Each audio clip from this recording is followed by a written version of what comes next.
नमस्कार, आप देख रहे हैं अपना उत्तराखंड और मैं हूं आपके साथ तिशा। बुलेटिन की शुरुआत करेंगे और करेंगे बड़ी जानकारी का। बड़ी खबर इस वक्त की, निकाय चुनाव के लिए सीएम का धुआंधार प्रचार। बनबसा, खटीमा, बाजपुर में प्रचार प्रसार करेंगे मुख्यमंत्री पुष्कर सिंह धामी। काशीपुर में रोड शो करेंगे।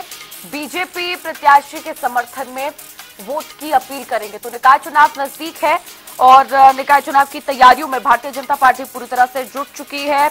स्टार प्रचारकों की सूची भी बीजेपी की तरफ से जारी की गई है निकाय चुनाव के लिए प्रचार प्रसार करने के लिए। और अब सूबे के मुख्यमंत्री पुष्कर सिंह धामी खुद चुनाव प्रचार कैंपेन को धार देने के लिए चुनावी मैदान में उतर चुके हैं। कई जगह जनसभाओं को संबोधित करेंगे। बनबसा, खटीमा, बाजपुर में प्रचार करेंगे मुख्यमंत्री पुष्कर सिंह धामी और काशीपुर में रोड शो करेंगे। तो प्लान और पूरा शेड्यूल के किन किन इलाकों में, किन किन क्षेत्रों में मुख्यमंत्री पुष्कर सिंह धामी पहुंचने वाले हैं प्रचार प्रसार के लिए, उसका ये शेड्यूल जारी हुआ है। बनबसा, खटीमा, काशीपुर, इन तमाम जगहों पर पहुंचकर मुख्यमंत्री पुष्कर सिंह धामी प्रचार प्रसार करेंगे और बीजेपी प्रत्याशी के पक्ष में वोट की अपील करेंगे। पार्टी के पक्ष में माहौल बनाएंगे। निकाय चुनाव में पूरा दमखम लगाती हुई पार्टी अब नजर आ रही है। तमाम सभी भारतीय जनता पार्टी के दिग्गज नेता चुनाव प्रचार प्रसार के लिए जुट चुके हैं और सभी इलाकों में पहुंचकर लोगों से, जनता से वोट की अपील बीजेपी प्रत्याशियों के पक्ष में की जा रही है। और इसी कड़ी में आपको बता रहे, बनबसा, खटीमा, बाजपुर, यहां पर पहुंचकर मुख्यमंत्री पुष्कर सिंह धामी चुनावी कैंपेन को आगे बढ़ाएंगे और काशीपुर में एक रोड शो भी करेंगे।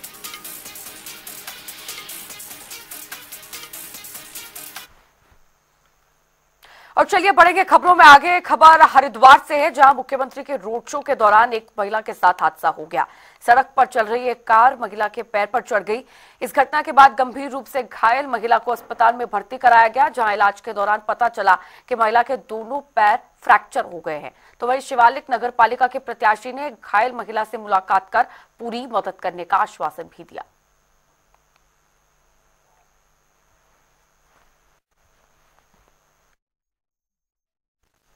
मैं आई थी और मैं सीधे चल रही थी, पीछे से गाड़ी आई और मेरे पैरों पे चढ़ गई और मैं वहाँ पे गिर गई। किसी ने मुझे उठाया नहीं, फिर एक भैया आए, उन्होंने मेरे को उठाया और हॉस्पिटल में एडमिट किया।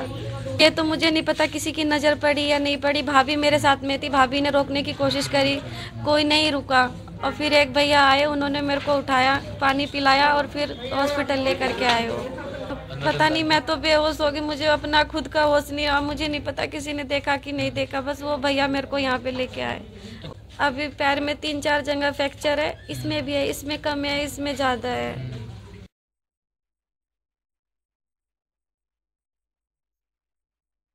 खबर भी हरिद्वार से आपको बता दें, जहां पर मुख्यमंत्री पुष्कर सिंह धामी ने रोड शो के दौरान घायल हुई महिला से फोन पर बात कर महिला का हालचाल जाना।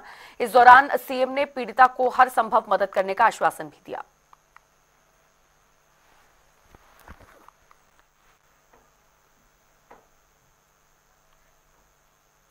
और उधर आपको बता दें, बागेश्वर से एक हैरान करने वाला मामला सामने आया है, जहां पर एक मेले के दौरान एक अस्थायी दुकान में युवक खाने में आपत्तिजनक मिलावट कर रहा था, जिसके बाद लोगों ने जमकर हंगामा किया।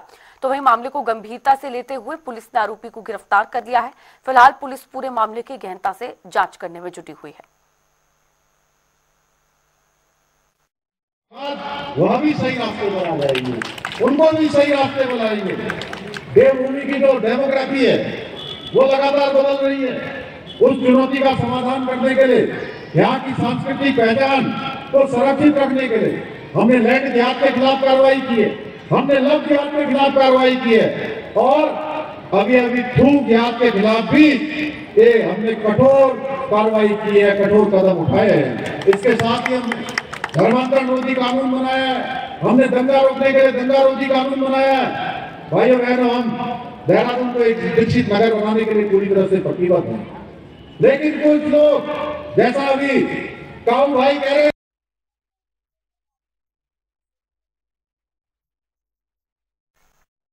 और वहीं आपको बता दें कि प्रदेश में आगामी निकाय चुनाव को लेकर सरगर्मियां तेज हो गई हैं। ऐसे में पार्टियां तेजी से चुनाव प्रचार करने में जुटी हुई हैं, जिस पर बीजेपी के प्रदेश महामंत्री खिलेंद्र चौधरी ने जानकारी देते हुए बताया कि 19 जनवरी को काशीपुर में मुख्यमंत्री पुष्कर सिंह धामी बीजेपी मेयर प्रत्याशी के पक्ष में रोड शो करेंगे, साथ ही जनसभा को संबोधित भी करेंगे। मीडिया बंधुओं का यहाँ पर हार्दिक स्वागत, अभिनंदन है।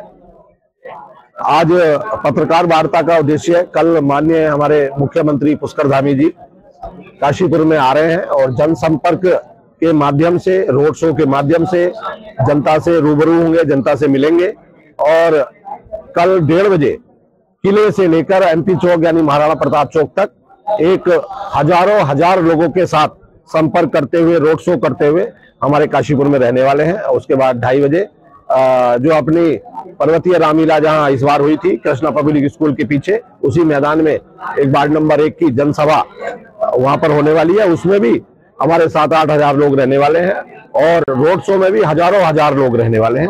ये हमारा कल का कार्यक्रम है। इसी के तहत आज आप सब मीडिया बंधुओं को बुलाया, आपको कष्ट दिया है। और साथ ही आपको बता दें कि आगामी 23 जनवरी को प्रदेश के 100 निकायों में मतदान होना है। इसको लेकर राज्य निर्वाचन आयोग अपनी तैयारियों को लेकर जुट चुका है। राज्य निर्वाचन आयुक्त सुशील कुमार ने बताया है कि सभी जिला अधिकारियों के साथ राज्य निर्वाचन आयोग ने बैठक ली है, जिसमें सभी को सभी तरह के दिशा निर्देश दिए गए हैं। जो स्थानीय निकाय का निर्वाचन है उसमें लगभग सभी इस तरह से जो मतदान दल हैं उनको मिलाकर मतगणना के कर्मचारी, कानून व्यवस्था के कर्मचारी, उसके अलावा कुछ कर्मचारी व्यवस्थाओं में लगे हैं, जैसे पार्टियों के प्रस्थान की बात की उसमें लगे हैं, कुछ जब वापसी होगी बैलेट बॉक्स जमा करने हैं कुछ कर्मचारी उसमें लगे हैं, कुछ अधिकारी व्यवस्थाओं के नोडल और प्रभारी अधिकारी हैं। इस प्रकार मैं देखूं तो लगभग 25,000 अधिकारी कर्मचारी ड्यूटी पर लगाए गए हैं। इसके अलावा लगभग 18,000 जो सुरक्षाकर्मी हैं वो ड्यूटी पर रहेंगे। ठीक है।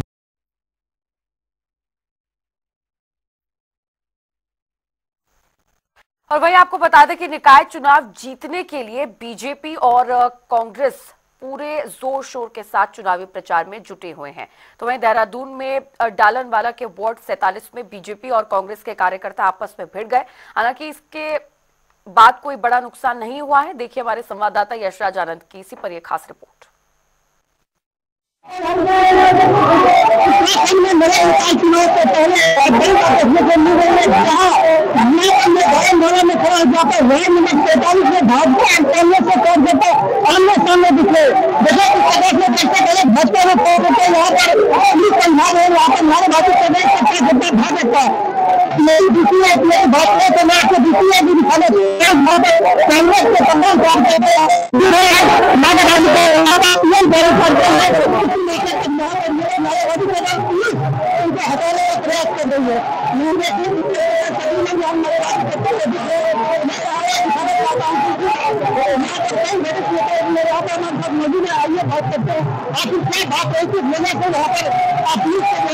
बताया जा रहा है ये माननीय महकमा की गुंडागर्दी। कांग्रेस अपना चुनाव प्रतिनिधि कांग्रेस राजनीति लेगा और अम्बेडकर जी का लेगा अपना प्रचार प्रसार कर रही थी। विधायक के गुंडे जैसे नगरीय में किया आज किया हमें कुचलने का प्रयास किया जा रहा है कांग्रेस पार्टी में। सीएम धामी का भी यहाँ कार्यक्रम है, सीएम धामी मेरठ उसके आगे आ रहा है, सीएम धामी का हमारा हुआ है प्रचार करना सबका हुआ है, लेकिन मैंने उन्हें शर्मा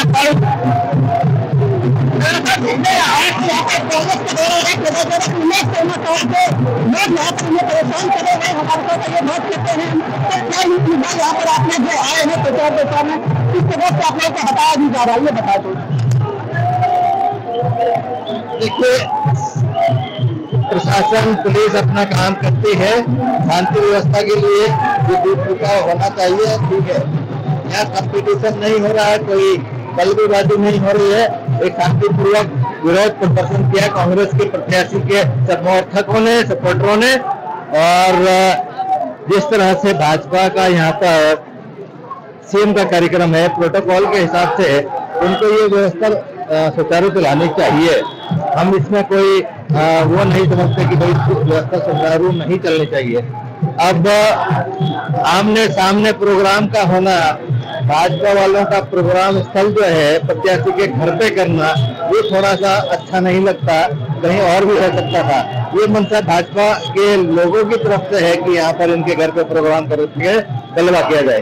लगातार आप देख रहे हैं कांग्रेस के नेता कह रहे हैं कि बलवा लगातार कांग्रेस के समर्थक के घर पर किया जा रहा है, कांग्रेस के समर्थकों से बवाल मचाया जा रहा है। वही बातचीत हम करेंगे भाजपा में भी, भाजपा के ही कार्यकर्ताओं से कि किस प्रकार से भाजपा के कार्यकर्ता भी उम्र दिख रहे हैं। आइए बात करते हैं भाजपा के कार्यकर्ताओं से कि किस प्रकार से राय सब आप यहाँ पर भाजपा के कार्यकर्ता कांग्रेस जो कर रहे हैं किस रूप में देख रहे हैं। कांग्रेस ने पूरा गुंडागर्दी कर रही है। आज सीएम साहब प्रोग्राम में कर रहे हैं, इन सबके साथ जमाने सकते भी और ज्यादा पास भाजपा जनता आप बताइए आप क्या कहना है। बीजेपी का पार्षद बनना चाहिए, बनेगा इस बार। मैं कहूँगा बीजेपी का पार्षद आना चाहिए। 25 साल से उनकी गुंडागर्दी का कारोबार जा रहा है, खत्म होने जा रहा है। इतना ज्यादा दुख है कि खत्म हो रहा है, ये काम धंधा करते नहीं, काम धंधा है नहीं। कांग्रेस का देखने कार्यकर्ता दोनों एक साथ एकजुट हो गए हैं। वो हमारे साथ विधायक यहाँ पर मौजूद है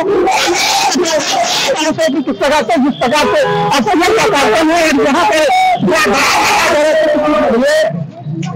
लोगों की गुंडागर्दी, लोगों को जगाना धमकाना कि सीएम में ना जाए। अरे किसी की हिम्मत है उन्हें रोक लेगा, सब जाएंगे सब आएंगे। सर आरोप लगाया जा रहा है कि आप लोग कांग्रेस को प्रचार प्रसार करने से यहाँ पर रोकने लग रहे हैं। ये रैली हमारी है, 23 पे है, इनकी पूछ के आना गाय रास्ता ये है। तो कहा कि ये लोग अपना प्रचार प्रसार करें, प्रचार प्रसार करने से रोका नहीं जाएगा। यशोदानंद जेल पार्टी विद्यार्थी। और उधर आपको बता दें कि 28 जनवरी से उत्तराखंड में 28 राष्ट्रीय खेलों का महाकुंभ शुरू हो जाएगा, जिसमें मुख्य अतिथि के तौर पर प्रधानमंत्री नरेंद्र मोदी शिरकत करेंगे। तो वहीं पीएम मोदी के उत्तराखंड दौरे को लेकर पुलिस प्रशासन की ओर से तैयारियां तेज कर दी गई हैं। इस पर जानकारी देते हुए एसपी सिटी प्रमोद कुमार ने बताया है कि पीएम की सुरक्षा को लेकर तैयारियां की जा रही हैं। इसके साथ ही कई रूट्स भी डाइवर्ट किए जाएंगे। अभी 28 तारीख से हमारे 38वें राष्ट्रीय खेल वो भी शुरू हो रहे हैं और अभी टेंटेटिव जो है 28 तारीख को माननीय प्रधानमंत्री जी भारत सरकार उनका भी भ्रमण कार्यक्रम जो प्रस्तावित है उसके दृष्टिगत जो वेन्यूज़ हैं और जो रूट्स वगैरह हैं तो उनका आकलन कर लिया गया है और साथ ही साथ वहाँ पे जो फोर्स का अपना डिप्लॉयमेंट है उसका भी एक टेंटेटिव चार्ट वो भी हमारे द्वारा तैयार कर लिया गया है और साथ ही साथ जो पार्किंग की व्यवस्था रहेगी उसके संबंध में भी चर्चा कर ली गई है। अभी फोर्स का आकलन किया जा रहा है कि कितना कहाँ लगेगा, उसके बाद ज़िले में अवेलेबल कितना है और वहाँ से फिर मांग वगैरह कितनी करनी है तो उसके संबंध में चर्चा करके आज उसको भी फाइनल रूप दे दिया जाएगा ताकि समय से फोर्स हम लोगों को उपलब्ध हो जाए, समय से हमारे जो ड्यूटी कार्ड्स वगैरह हैं, जो ड्यूटी चार्ट्स हैं वो भी तैयार हो जाए और उनको जो है फिर समय से उनको ब्रीफिंग डिब्रीफिंग जो भी प्रोटोकॉल है उसके अनुसार उनको करके डिप्लॉय कर दिया जाएगा।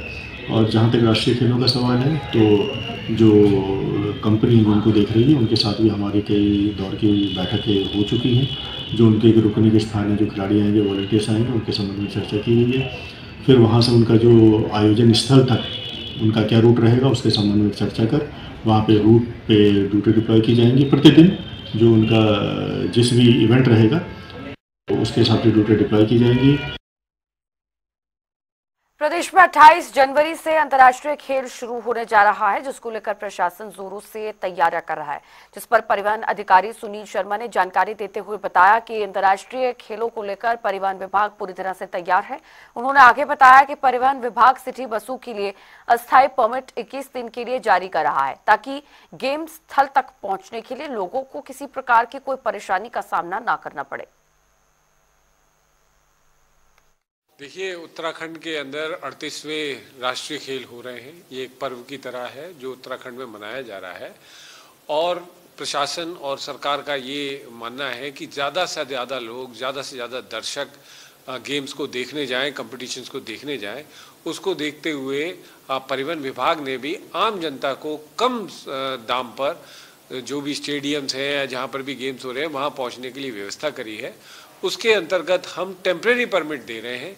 कोई भी गाड़ी हो जो 9 सीटर से ऊपर कॉमर्शियल गाड़ी है उसको हम टेम्परेरी परमिट देंगे, चाहे वो देहरादून में लेना चाहें, टिहरी में लेना चाहें, ऋषिकेश में, हरिद्वार में।